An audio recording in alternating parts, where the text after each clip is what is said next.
Man, I don't even know how to introduce this one properly because every single person in this story somehow managed to make the situation worse. Usually, when I read these Reddit posts, there's at least one person you can root for, one person trying to do the right thing. Not here. This whole family felt emotionally rotten from the beginning, and the scary part? Families like this exist everywhere. They look normal from the outside until one bad week exposes everything underneath. Listen to this. So the guy posting says his grandmother died a few months ago. Tight-knit family. Sunday dinners every week. Family vacations. Matching Christmas pajamas. You know the type. The kind of family everybody online envies because they look close. But apparently after the funeral, everything changed almost overnight. The grandmother left behind a pretty large inheritance. House fully paid off. Savings. Jewelry. Investments. Enough money to make people start acting strange. And honestly, money doesn't change people as much as it reveals them. That's something I've noticed over and over with these stories. Anyway, the grandmother had 3 kids. The OP's mom, his uncle Darren, and his aunt Lisa. According to the post, everybody expected the inheritance to be split evenly. It wasn't. Apparently, the grandmother left almost everything to the OP's mother. Now, already I know what some people are thinking. Well, maybe the grandmother had her reasons. That's exactly what I thought too. But then the story keeps going. Within days of the funeral, the uncle and aunt started accusing the mother of manipulation, saying she emotionally pressured their mom while she was sick, saying she isolated her from the rest of the family. And honestly, at first I thought maybe they were grieving and looking for someone to blame. Then the OP mentioned something weird. His mother didn't seem sad. That detail stuck out to me immediately. He says while the rest of the family cried during the funeral dinner, his mom kept disappearing outside to take phone calls, smiling during some of them. At one point, she actually snapped at him for looking miserable in front of everybody. That's strange behavior. But then comes the part that made the whole story spiral. Apparently, a week later, OP's cousin Mia, the uncle's daughter, sends him screenshots proving their grandmother had been trying to change her will for months before she died. Yeah, according to the messages, the grandmother believed someone in the family was stealing money from her accounts. She specifically wrote, "I don't trust your mother anymore." Man.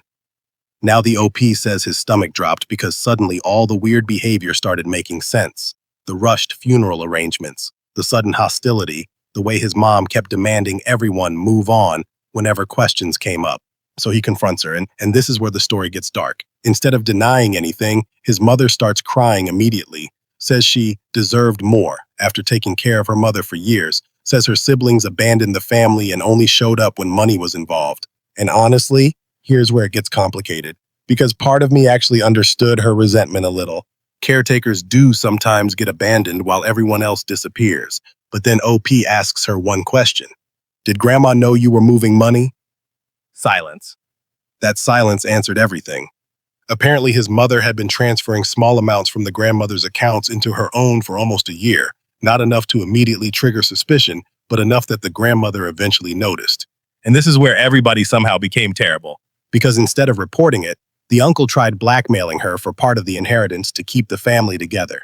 The aunt demanded money in exchange for staying quiet because she didn't want a scandal. Even the cousins started fighting over jewelry before the estate was settled.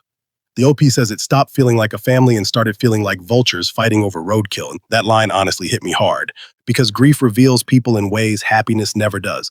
A funeral doesn't just bury the dead sometimes. It buries the illusion of who people pretended to be. And the worst part? Apparently the grandmother knew this might happen. The OP later found a handwritten note in one of her recipe books that said, "When I die, watch how people behave." Man, that sentence gave me chills. Imagine being old enough and wise enough to know your death would expose the people around you.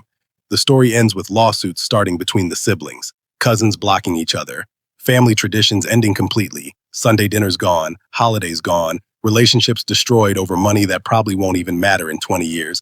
And honestly, that's why this story bothered me so much, because this wasn't really about inheritance. It was about years of hidden resentment finally getting permission to come out. The money just removed the mask. People always think betrayal happens suddenly, but most betrayal is slow, quiet, patient. It grows underneath birthdays, Christmas dinners, family photos, and fake smiles until one day something cracks, and everybody finally shows who they really are.